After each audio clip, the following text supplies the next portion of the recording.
Underground diesel engine restoration. Chandanpur नाम के गांव में सुदामा नाम का एक किसान रहता था। उसे एक सोनू नाम का लड़का होता है। सोनू को फोन का बड़ा शौक होता है। वो जब देखो तब बस फोन में ही लगा रहता था। एक दिन सुदामा घर थका हारा खेत से वापस आता है। तब वो सोनू को फोन पर लगा देखकर चिढ़ जाता है और कहता है, अरे क्या रे सोनू, जब देखो तब फोन पे लगा रहता है। ऐसा नहीं कि पिताजी की खेत में मदद करे।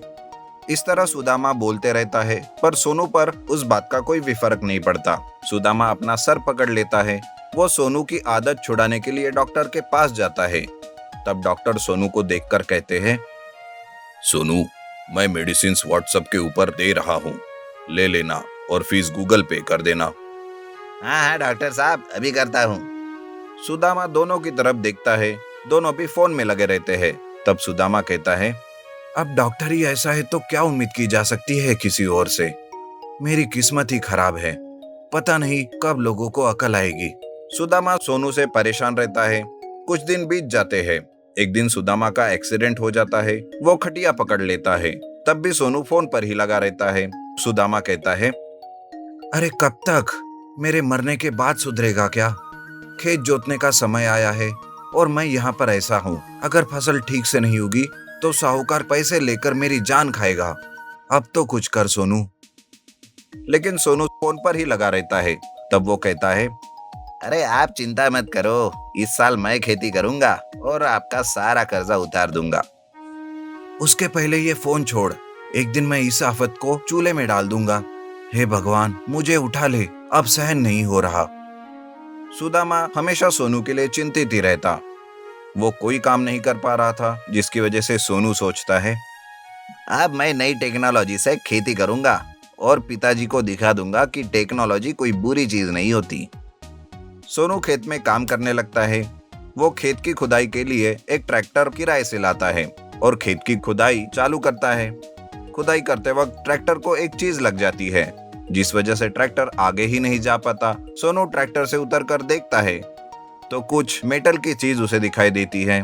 सोनू वहां पर ध्यान से खोदता है और उस चीज को बाहर निकालता है। वो देखता है वो एक डीजल इंजन है। अरे ये तो एक डीजल इंजन है, पर ये बहुत खराब हो चुका है। इसका क्या कर सकता हूँ मैं? ये मेरे किस काम का? ये सोचकर सोनू अपने फोन पर ही सर्च करता है तो उसको पता चलता है कि डीजल इंजन को रिस्टोरेशन करके उसका उपयोग किया जा सकता है।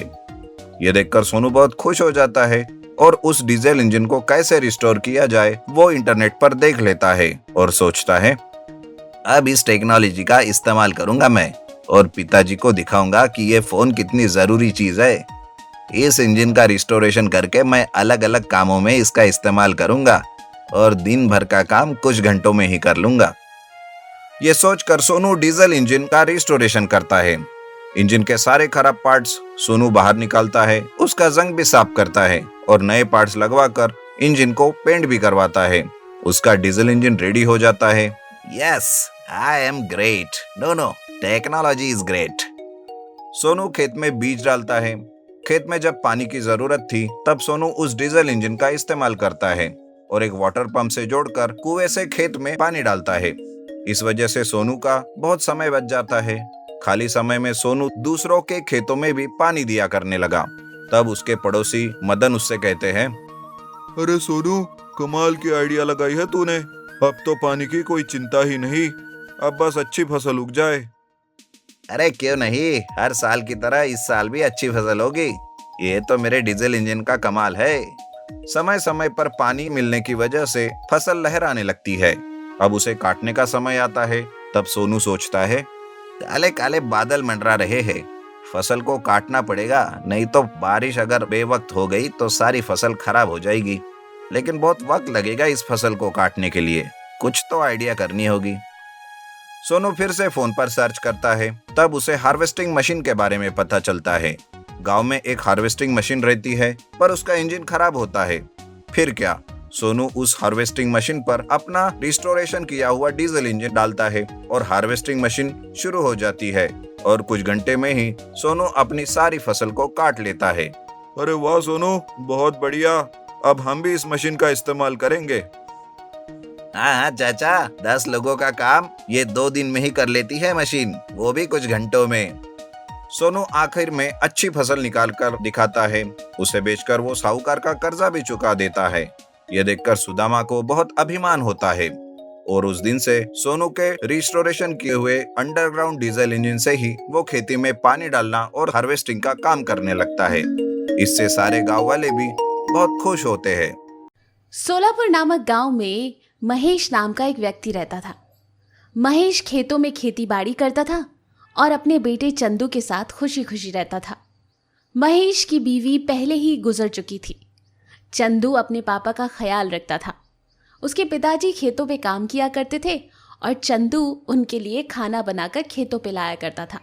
दोनों मिलकर खाना खाते थे और इसी तरह हंसी खुशी जिंदगी बीत रही थी। कुछ ही दिनों में चंदू बड़ा हो गया। एक दिन जब वो अपने पिता के लिए खेतों में खाना लेकर आया तो उसके पिताजी ने उससे कहा, बेटा चंदू, तुम्हारे लिए एक बहुत अच्छा रिश्ता आया है। शादी के बारे में तुम्हारा क्या विचार है? पिता की बात सुनकर चंदू ने कहा, पिताजी जैसा आप ठीक समझे, अगर आप कहते हैं तो मैं विवाह कर लूंगा। बस फिर क्या था, चंदू की शादी की तैयारियां होने लगी और कुछ ही दिनों में उसकी बीवी प्रिया घर आ गई। अब चंदू और उसके पिताजी खेतों में काम किया करते थे और प्रिया यानी चंदू की बीवी खाना लेकर उनके लिए आया करती थी। फिर तीनों मिलकर खाना खाते थे। इसी तरह से जिंदगी हंसी खुशी बीत रही थी। कुछ ही दिनों बाद चंदू के पिता बूढ़े हो गए और उनकी मृत्यु हो गई। अब अकेला चंदू ही पूरे खेत में काम किया करता था। वो पूरा दिन अपने पिता के ट्रैक्टर पर मेहनत किया करता था। उसका काम अच्छा चल रहा था। वो खूब पैसे कमा रहा था और अपनी बीवी के साथ हंसी खुशी रह रहा था। एक दिन गांव का ही व्यक्ति विशेष उसके पास आता है और चंदू से कहता है, अरे चंदू भाई, तुम्हारा काम तो बहुत अच्छा चल रहा है, काफ़ी पैसे कमा रहे हो, क्यों ना एक दूसरा ट्रैक्टर ले लो, अब ये ट्रैक्टर तुम्हारा पुराना हो चुका है। विशेष की बात सुनकर चंदू ने कहा, नहीं भाई, ये ट्रैक्टर भले ही पुराना हो गया हो, लेकिन इसे मेरे पिताजी लाए थे। मुझे लगता है कि आज भी वो इसमें मुझे आशीर्वाद देते हैं, इसलिए मैं ये ट्रैक्टर नहीं बेच सकता। मेरे जो भी तरक्की है और अच्छा काम है वो सब इस ट्रैक्टर की वजह से है, जिस पे मेरे पिता का आशीर्वाद आज भी है। ये बात सुनकर विशेष को उस ट्रैक्टर पर लालच आ जाता है। वो मन ही मन सोचता है, हाँ तो ये है इसकी सफलता का राज, ये ट्रैक्टर। क्यों ना मैं इस ट्रैक्टर को ही चुरा लूं और कुछ दिन बाद अपने पास रखकर इसे कहीं और बेच दूंगा। ये सोचकर वो रात को चुपके से चंदू के घर जाता है और उस ट्रैक्टर को चुरा लेता है और सीधा लाकर अपने घर के पीछे छुपा देता है। सुबह उठकर जब वो चंदू के पास जाता है तो देखकर हैरान हो जाता है। चंदू खेतों में उसी ट्रैक्टर के ऊपर आराम से काम कर रहा था।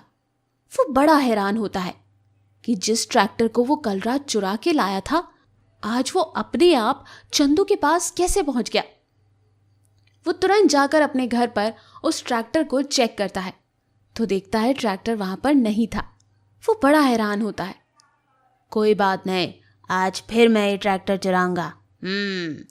ये कहकर वो रात को फिर चंदू के घर जाता है और उस ट्रैक्टर को चुपचाप से चुराकर अपने घर के पीछे लाकर खड़ा कर देता है। दूसरे दिन जब दोबारा वो चंदू से मिलने जाता है तो देखता है कि चंदू उसी ट्रैक्टर पर अपने खेतों में काम कर रहा था। वो बहुत हैरान होता है। कुछ ही दिनों में उसके कुछ ट्रैक्टर जो उसने बेचे थे वो भी खराब हो जाते हैं और उसके सारे ग्राहक आकर उसकी खूब पिटाई लगाते हैं। विशेष अब बहुत गुस्से में था। आखिर इस ट्रैक्टर का चक्कर क्या है, इस बार तो मैं पता लगा के ही रहूंगा। वो दोबारा चंदू के घर जाकर उस ट्रैक्टर को चुरा लेता है और इस बार घर के पास पार्क करके पूरी रात जागकर उस ट्रैक्टर की निगरानी करता है। तभी जब आधी रात होती है तो वो देखता है ट्रैक्टर खुद ब खुद स्टार्ट होकर चल देता है। विशेष उस ट्रैक्टर के पीछे पीछे जाता है और देखता है कि ट्रैक्टर अपने आप चंदू के घर जाकर खड़ा हो जाता है। ये देखकर विशेष को समझ आ चुका था कि उसके ट्रैक्टर में सच में उसके पापा का आशीर्वाद आज भी है। उसके पिता उस ट्रैक्टर की रखवाली कर रहे थे। ये देखकर उसे अपनी गलती पर एहसास होता है। वो ट्रैक्टर से माफ़ी मांगता है और वापस अपने घर चला जाता है। कई बार हमारे बड़ों का आशीर्वाद हमारे पास हमेशा रहता है। हमें अपनी मेहनत और नीयत साफ रखनी चाहिए। अगर आपको हमारी ये कहानी पसंद आई तो हमारे चैनल को सब्सक्राइब कीजिए और स्टोरी को ज़रूर लाइक कीजिएगा। Thank you.